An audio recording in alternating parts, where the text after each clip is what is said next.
magsisisi siya kung bakit hindi kanya pinapahalagahan.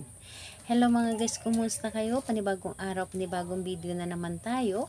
And sa araw na ito ay isa na namang video ang aking ituturo sa inyo na simpleng gabay o simpleng pamamaraan na makakatulong sa atin. At bago ang lahat, gusto ko lang mag-disclaimer sa mga taong hindi naniniwala at hindi gusto ang mga kagaya nitong video. Please skip this video and maghanap kayo ng videos na gustong gusto nyo dahil ang video na ito ay para lamang ito sa mga taong naniniwala and gusto mag-try.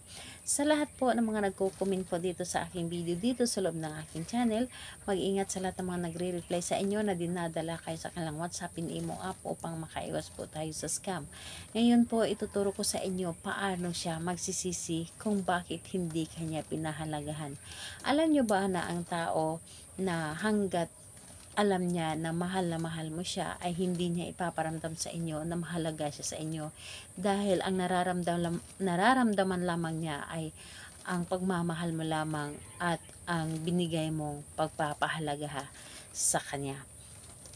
Pero kapag ito ay pinaparamdam mo sa kanya na hindi na siya mahalaga sa iyo, sa kanya pa maramdaman na sobrang halaga niya pala para sa kanya at ayaw niya na mawala ka sa buhay niya. So ito ang ating gagawin and maghanda ka ng ating gagamitin.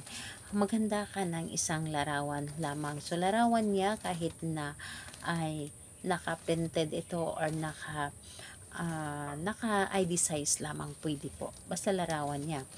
And pwede rin naman na nasa loob ng inyong cellphone kung wala kayong tulad nito. Pwede na rin yon. So, kapag handa na yung larawan niya, dapat po ay i-ready mo rin ang inyong sarili. Sa lagi ko pong sinasabi na kapag gagawa tayo ng isang ritual, dapat po ay buo ang ating loob, buo ang ating paniniwala sa ating paggawa. And nagtiwala po tayo dapat. Dahil kapag wala kang tiwala at paniniwala, masasayang lamang ang oras sa inyong paggawa ng inyong ritual. Dapat po ay isa yan sa mga ginagamit natin at nire-ready natin kapag gagawa tayo ng isang ritual. Lahat naman ng bagay ay kailangan natin dito ng tiwala dahil kapag wala ito, ang tiwala talagang mafe-feel tayo sa ating mga ginagawa. And ayun po, kapag ready ka na, pwede mo na itong umpisahan. So ganito po, ang gagawin mo dito sa larawan na ito, titigan mo muna ng mga ilang segundo. Titigan mo ito ng mga ilang segundo. And kapag natitigan mo na ito ng mga ilang segundo, sabihin mo dito ng 3 beses. Pangalan niya at apelyido, mararamdaman mo na ang iyong mararamdaman mo na sobrang mahalaga ako sa buhay mo. Pangalan niya, apelyido, mararamdaman mo na sobrang mahalaga ako sa buhay mo. 3 beses mo yan na sasambitin ang aking itinuro sa inyo. Yung pangalan niya at apelyido and hiling. And pagkatapos mong humiling, ang larawan niya ay halikan mo ito. Halikan mo ng 1 beses lamang. Yung halik na with feelings talaga. Yung halik na ini-imagine mo na siya sa personal ang hinahalikan mo.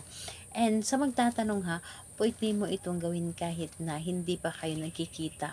Kahit kailan. Yung tipong marami naman ngayon and also ngayon na nagkakarelasyon kahit na hindi pa nagkikita and ayun, sa social media lamang nagkakilala.